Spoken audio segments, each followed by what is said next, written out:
Heal off and toe off phase में एक बहुत इंपॉर्टेंट इन्फॉर्मेशन है जो मैं आपके साथ शेयर करना चाहती हूँ, which is related to the windlass mechanism. Windlass mechanism क्या है?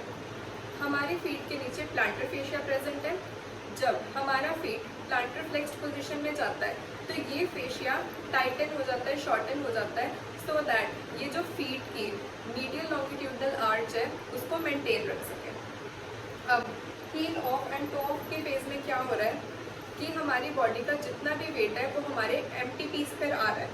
ओके, सो प्लांटर फेशिया भी बिल्कुल शॉर्टन हो रहा है ताकि वो हमारी जो मीडियल लॉन्गिट्यूडनल आर्च है फीट की उसको मेंटेन रख सके। एंड ग्लूटियल मसल्स में मसल कॉन्ट्रैक्शंस जो है वो एक्टिवेट हो जाती है, सो दैट ये कॉम्पनसेट कर सके हमारे पूरी बॉडी के वेट को उस लेग के ऊपर।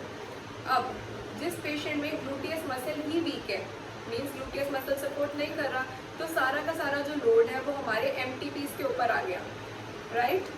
अब उसकी वजह से क्या होगा, प्लांटर फेशिया एम्प्टी पीस के लोड की वजह से, एक्सेसिव लोड की वजह से फर्दर ऑन स्ट्रेच हो जाएगा, फेशिया इन्फ्लेम हो गया, फर्दर ऑन प्लांटर फेशियाइटिस हो जाएगा, उसके बाद बनियंस हो सकते हैं, हील पेन हो सकती है, along with that low back pain भी हो सकती है।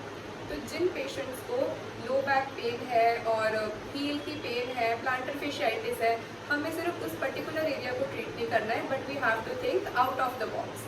ओके, सो हमें उनकी ग्लूटियल मसल्स को डेफिनेटली असेस करना है, बिकॉज ग्लूटियल मसल्स की वीकनेस की वजह से भी हमें हील पेन और प्लांटर फेशियाइटिस हो सकता है। So this is all about the musculature of the start scales.